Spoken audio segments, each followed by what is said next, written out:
All right, as we get started into Algebra 1, we are going to take a minute to kind of do a basic introduction here. When you were in elementary school, the math that you did was called arithmetic. And in arithmetic, there were 4 basic operations that you did. You added, you subtracted, you multiplied, and you divided. And you did those 4 basic operations with numbers. And the numbers were things that you knew. So for example, if I wanted you to take the numbers 5 and 4 and add them together, then I would do 5 plus 4. And your job was to actually perform that addition and get an answer. If I wanted you to subtract, then I might write something like 10 minus 2 as your problem. And again, your job would be to get the answer. If I wanted you to do something like 8 times 5, I would show it like that. And if I wanted you to do something like 20 divided by 10, I would show it like that. So we showed addition with a plus sign, subtraction with a minus sign, multiplication with a little x, and then division with that bar and the 2 dots. And again, your numbers were things that you knew. You have now gotten to a point in math where you have actually seen some pre-algebra and some algebra. So what I want to do is kind of talk to you for just a minute about how arithmetic and algebra are alike and how arithmetic and algebra are different. Now, arithmetic and algebra are alike is in that in algebra we are still going to add, subtract, multiply, and divide. So we're still going to use those same 4 basic operations. But in algebra, what's going to happen is we're not always going to know our numbers. There are going to be unknowns. And those unknowns are the variables. The unknowns are the variables. And what you know about variables already is that it can be any letter of the alphabet that you want. So definitely one of the things that we could use for a variable is an x. Now I want you to keep in mind where that might get confusing. When you were back in arithmetic, you used an x to indicate that you were multiplying. So now over here we're going to be using x as a variable. So what that means is the x for multiplying might be confusing. So this is a symbol we're going to kind of forget about when we get to algebra. So let's talk a little more about that. Algebra and arithmetic are alike in that they both use the same 4 basic operations of add, subtract, multiply, and divide. The difference between them is that in arithmetic we always knew the numbers that we were working with.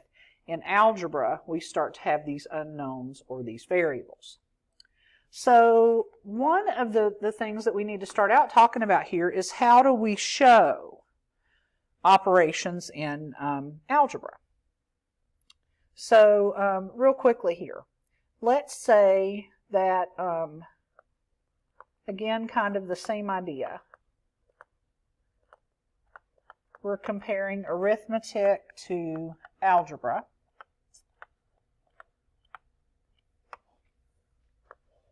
And let's talk about addition in these 2 types of math, okay? In arithmetic, like I told you earlier, an addition problem would look like this. You would have 2 numbers with a plus sign in between them. Algebra, addition is going to look pretty much the same way. There's still going to be a plus sign, but what will happen is one of the numbers will be an unknown. So we could have x plus 3 instead of 2 plus 3. But in algebra, addition will continue to be shown with a plus sign. If I don't see a plus sign, then I'm not adding. Okay? Subtraction. In arithmetic, again, you saw subtraction problems like 12 minus 3. And in algebra, when you see a subtraction problem, it's going to look pretty much the same, except it may be x minus 3. One of those numbers will be replaced with a variable. But notice, the minus sign is still the same symbol we're going to use when we're in arithmetic. Division. Now, you'll notice I'm skipping over multiplication, and there's a reason for that, and I'll show you in just a minute. But division, when we were over here in arithmetic, we did things like 16 divided by 8. Now, we are going to change just a little bit how we show division in algebra. We are going to pretty much stop using this division symbol over here. And what we're going to do instead is we're going to use a fraction bar. A fraction bar to indicate division. That's just kind of a standard practice in Algebra 1. So over here again there would be an unknown probably. So we would have something like x divided by 8. So for these three operations, not a lot changes. Addition will always be shown with a plus sign. So if you don't see a plus sign, there is no adding. Subtraction will always be shown with a minus sign. If you don't see a minus sign, there is no subtracting. Division is going to change a little bit. There's still a symbol that has to be there, but instead of this bar with the two dots, we're going to show division with this fraction bar. Now, these three operations are shown either the same way they were in arithmetic or very little change. So adding, subtracting are shown the same way. Division has that tiny little change. Multiplication is the operation that really undergoes the biggest changes, and these changes are super important. So please make sure that you understand these, and if you don't, email me and let me know that something's not clear so I can help, okay? So let's talk about multiplication problems in arithmetic. We've already looked at an example of that, so I could do something like 5 times 8. 5 times 8. And again, we continue to use that x for multiply. In algebra, if I wanted to show you 5 times 8, there would be some alternate ways that I could do that. You may remember from previous classes that you can use a dot to show multiplication. So instead of 5x8, you could do 5.8. And that's preferable, because now there's not a danger that I'll think that's an x. Okay, so a dot can be used to show multiplication. You also have learned that you could use parentheses to show multiplication. So I could put the 8 in parentheses. This means 5 times 8. I could put the 5 in parentheses. That means 5 times 8. Or I could even put both numbers in parentheses. That means 5 times 8. So in algebra, instead of this x, it is more common to use a dot or parentheses around one or both numbers in order to show that you're multiplying. Now, all of these examples that I've given here, we know both numbers. Now, when we have an unknown in the problem, we can even show that multiplication in another way. So let's say that I was trying to do 5 times x. That I want to multiply the number 5 and the unknown x.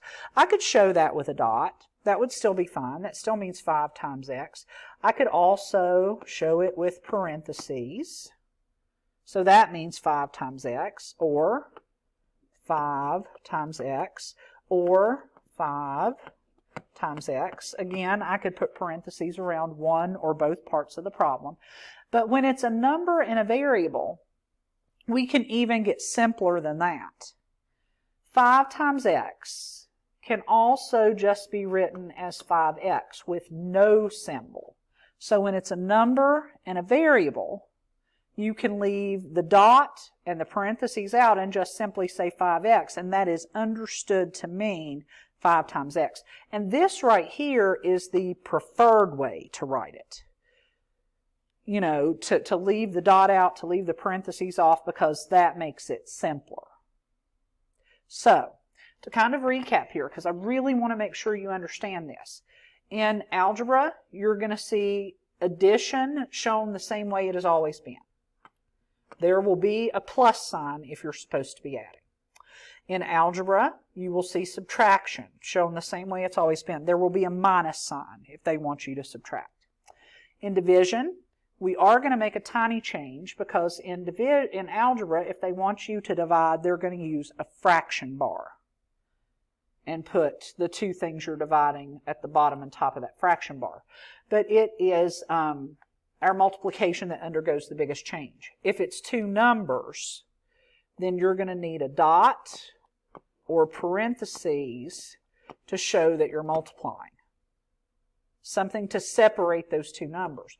The reason that I can't leave these symbols off here is that if I write a 5 and an 8 beside each other with nothing in between them, then how do I know if that's 5 times 8 or if that's the number 58? See, that would be confusing. So if it's two numbers, there's got to be a symbol there that tells you to multiply, because otherwise it just looks like the number 58. We can't do that.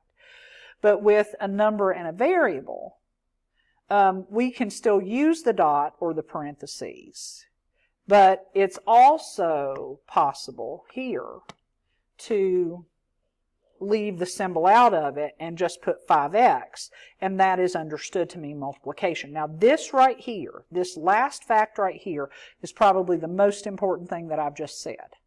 So please make sure that that is crystal clear. 5x always means 5 times x. So addition will always have a plus sign. Subtraction will always have a minus sign. Division will always have that fraction bar with a number on top and a number on the bottom. But multiplication is the one operation that you can actually show by putting two things next to each other and no symbol. Okay, so I think that's enough said on that subject. Now, the next thing that I want to talk to you about just a little bit is writing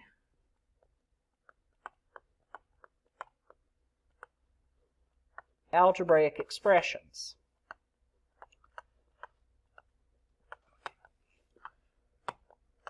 And this is something that you have done before. So this is something you are familiar with. In these problems, what you will do is you will be given a sentence, and you will have to take that sentence and turn it into a math problem. Okay, so here's an example of what I'm talking about. I could say to you, write a math problem for the sum of a number and 5. The sum of a number and 5. Now, what you will remember is that this relies on looking for keywords.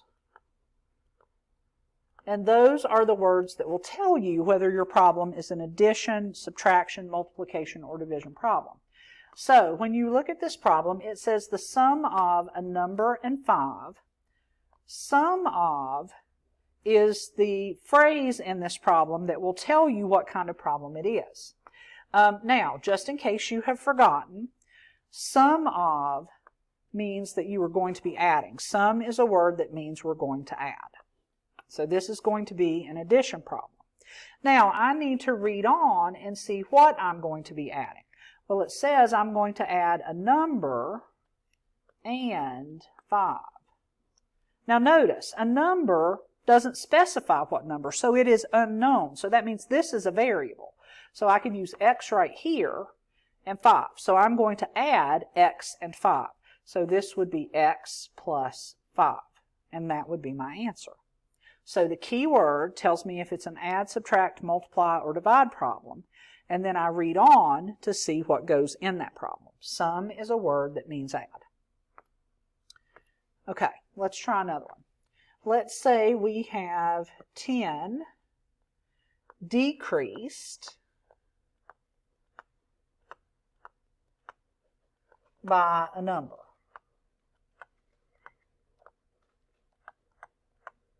10 decreased by a number. So again here, I would start out in this problem by looking for the keywords, the words that are going to tell me if I'm going to add, subtract, multiply, or divide. And what I see in this problem is decreased by. Decreased by. So I have to think now, is that add, subtract, multiply, or divide? And it turns out decreased by would be a subtraction word. So this is going to be a subtraction problem. Now, let me look and see what I'm going to be subtracting. Well, it says I'm going to take the number 10 and decrease it by a number. So I'm going to do 10 minus a number, and I don't know what this number is, so this is where my variable will go. So this subtraction problem would be 10 minus x. 10 decreased by a number.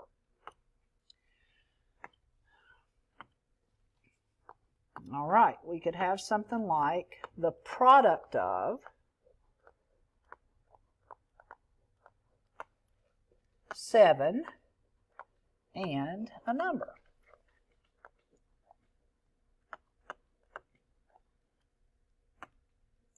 All right, so looking for words here that would tell me what operation I'm going to do. Product of would be my key words here that tell me what kind of problem this is. And product is actually a multiplication word. So I'm going to be multiplying. Now, what am I going to be multiplying? Well, it says I'm going to be multiplying 7 and a number. So I'm going to multiply 7 times a number that I don't know. So here's where my variable would go. So this would be 7 times x. And I want you to notice here that I've written that with that dot. But I have a known number and an unknown number. So is that dot really necessary? And the answer is no. So a better way to say this would be 7 times x. If I wrote it like that, it would be understood that that's multiplication. So look for those keywords. Now, if you have forgotten keywords, then let me make this suggestion since you're virtual and you're having to do this at home. If you see words in a problem and you don't think you remember what they mean, Google it, because it will tell you. You can, and you could probably even Google key operation words, and it would pull a list of those up for you, so you would have them.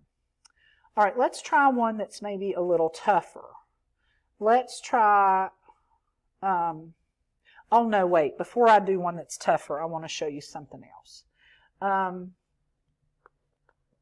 There's a special phrase, 2 special phrases actually, that you need to know about. So I'm going to do a couple of examples on this slide. I'm going to do 5 less than a number, and I'm going to do 10 more than a number. Now you'll notice both of those phrases contain the word than. Less than, more than. All right, so in this top problem up here, less than is my keyword that tells me what operation I'm doing. And less than means that we are going to subtract. Now, what am I subtracting? Well, I see the number 5. It's 5 less than a number, so there's going to be my variable. Now, you know, if I do what I've done on the other problems, then I would put the 5 here because he's first, and the x here because he's last. But less than is actually called a turnaround phrase. A turnaround phrase. Because what it actually does is it flip-flops the problem. Less than is a turnaround phrase. It flip-flops the problem. So that means the 5 that's at the beginning is going to go last, and a number, which is last, is going to go first. It makes those two swap places. So with less than, turn the problem around. What's at the beginning moves to the end.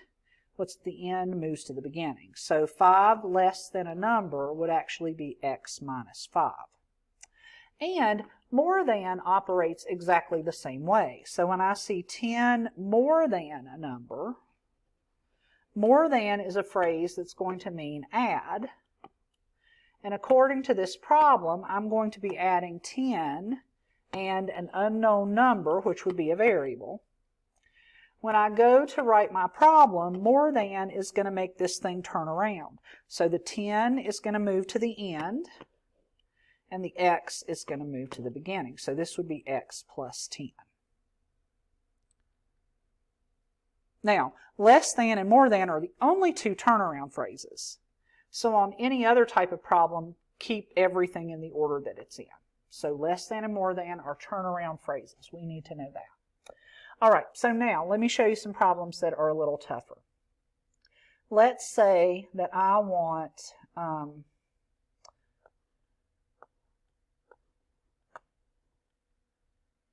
the sum of 3 times a number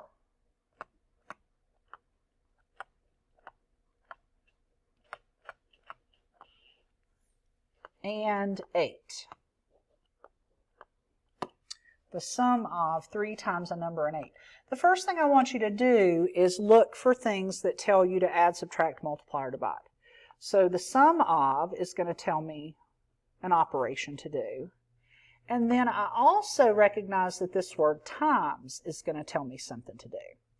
Now, sum of means I'm going to add, and times means I'm going to multiply.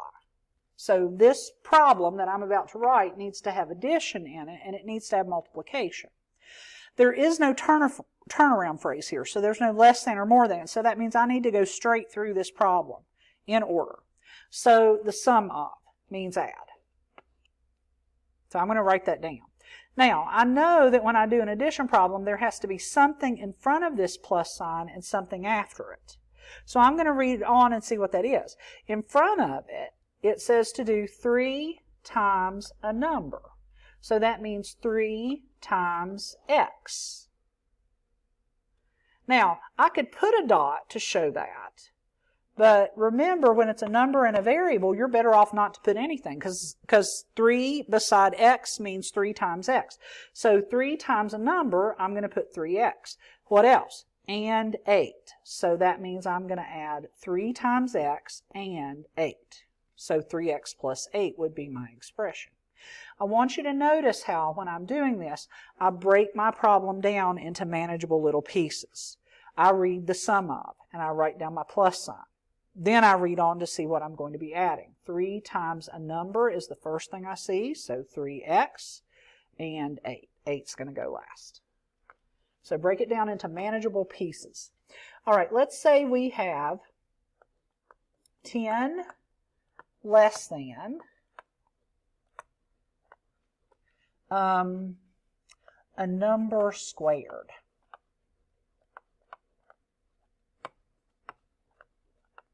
Now squared, we haven't talked about that yet today, so here comes a reminder that you're going to need. All right, let's look for operation words. First we see less than. That's definitely an operation word. And then squared. That's an operation word. All right, less than we already know means subtract. Squared, if you will think back, means raised to the second power. When you square something, you raise it to the second power. Now, what I want to point out this time is that we do have a turnaround phrase in here, less than. So that means the beginning is going to move to the end, and the end is going to move to the beginning. It's going to turn this problem around. So I'm going to go ahead, since this says less than, and put my minus sign. The 10 that I see in front of that is now going to be at the end of the problem. That's the power of less than. That's what he does, is he turns the problem around. So 10 less than means minus 10. Now, I'm going to deal with this part. It says I want a number. It's not known, so that means it's a variable. A number squared. A number raised to the second power. So you're going to write your x and then put that little power of 2 on it. So 10 less than a number squared is going to be x squared minus 10. So this is what you're going to be working on today. You're going to be taking sentences, looking for math phrases that tell you whether to add, subtract, multiply, and divide, or even maybe do an exponent. And you're going to translate those sentences into math problems. Now, the big things are, we want to look out for less than and more than, because those are turnaround phrases that flip-flop problems. They're the only ones that do that, though. So if you don't see them, just work straight through. And then I want you to remember, addition has to be shown with a plus sign, so x plus 5, I have to put a plus sign. Subtraction has to be shown with a minus sign, so x minus 5. Division, you're going to show with a fraction bar, so x divided by 5. And then multiplication is the one that changes the most. If I wanted to do 5 times x, I could do 5 dot x. I could do 5 parentheses x, or parentheses 5x, or parentheses for both. But simpler than all of these would be just to put the 5 and the x beside each other. So this is the preferred way to show that multiplication, 5 times x. All right, so there is an assignment in today's folder that I would like for you to try. And certainly I'll grade it, and if I see that you're having trouble, I'll get with you about that. But if you have questions, you email me with those. Any questions at all, email me.